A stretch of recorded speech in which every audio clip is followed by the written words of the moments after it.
So this Dewdrop World, kind of a fun, a really kind of interesting film. Like I said, we were talking about the other film about, it kind of like hits that line of being pretentious, and you don't want it to be, it's like, it's because there's a lot going on in this film. Basically, it's about what's it all about. I guess that's what this film's about. Like what is this all about? Like using a parallel of the world kind of declining with the like not just a person, but the person who gave birth to her, the filmmaker's mother, who is slowly declining as well, and basically putting those two together in like thinking, okay, in the end, what's it all about here? There's the word irreversible comes up. Her illness is irreversible, and global warming is also irreversible. Yeah. It's pretty simple. Yeah, and basically, I guess it's about like, there's a lot of metaphors about like, what do we do? This is the situation that you're in, like the mother. So what is the mother, who's a very profound lady, says, okay, this is what I'm going to do with this disease. And she even says about like, I guess a lot of things caught me, but how she says, like, am I contributing to society?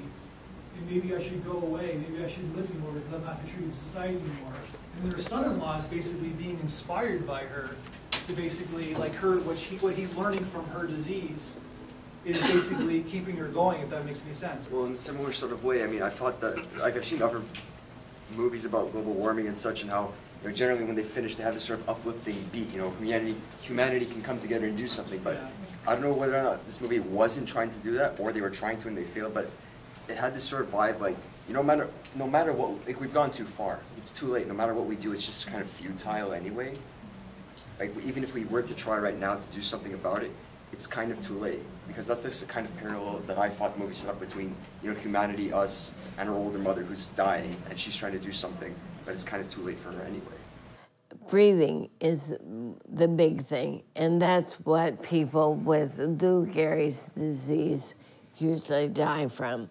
But because it's progressing slowly, they're calling it primary lateral sclerosis. Anytime it could switch over to ALS and progress rapidly. So we'll just wait and see. Okay, I thought two parallels. There was this theme of impermanence and coping with constant change. So with Peggy, her condition was constantly changing, and how do you cope with that impermanence? Same with global warming, the climate is always changing. How do you cope with that change? Mm-hmm. I thought it was interesting. But I think to add to that, I found it uplifting. Maybe I'm the only person in the room. Yeah. But because she talked about how she kept adapting, right? Like she was adapting, and she was recording her voice, and she talked about how to make things worthwhile. So she kept changing, and they had that parallel.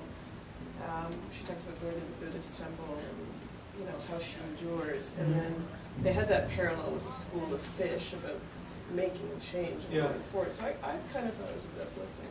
In the same time, the third kind of subplot in the film is basically Kennedy saying in 1960, we're going to the moon in a decade, and man accomplished that by 1969. Yeah. Supposedly, some people say not, but so basically, like, what we can accomplish if we set out to basically, because there's a lot of smart people in this world, right? And we can band together, like usually, like even man versus man during war, we've proven as a species that we can band together and basically as one.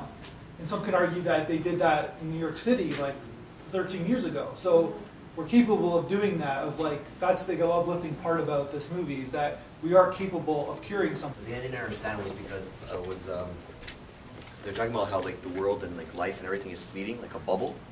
But like the film made it seem as if like that's like depressing or something. But I don't understand why it has to be depressing. Like why can't that be like an opportunity for everyone to like love each other, compassion, like the woman said at the end. Yeah. Or, like the whole movie had that kind of ambiance or vibe, as if like, yo, everything's completely falling apart. Let's just like be sad about this. When in reality you can get together closer and faster if you realize that everything's falling apart. I mean, like, and if like the argument of like if everything is like going towards nothing, like after death or whatever, then like if it's going towards nothing, then it must have come from nothing as well. Like before someone was born, for example. Yeah. So like, I mean, in the end, like you just have to like enjoy your time here. That's what I got. I guess that's what she's trying to say, right? Like, what's it all about? I just felt I thought there were a lot of very moving moments and some beautiful shots. shots, and I did enjoy the film overall. But I thought there was a contradiction between the title, A Dewdrop World, which means that really, as individuals, we're quite insignificant and not particularly impactful. And then seeing the difference, the impact that this woman had on her husband, and how resourceful her husband was, and the efforts that he was taking to make a difference. So I thought that a dewdrop world means transitory, and we're all little dewdrops. We really don't make our mark.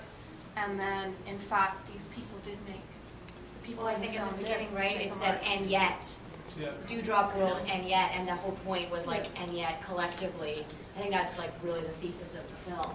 Yeah. Because at the But a beginning, collection of dewdrops isn't very impactful. Well, it cuts and dewdrops could become a lake, right? it can become an ocean. Yeah, what's an ocean? That's the metaphor. Like, that's what it takes to be an ocean, a lake. All the lakes that are in our land are formed by dewdrops. It's like, put it all together, it's like humans as species, we can band together and found, I guess.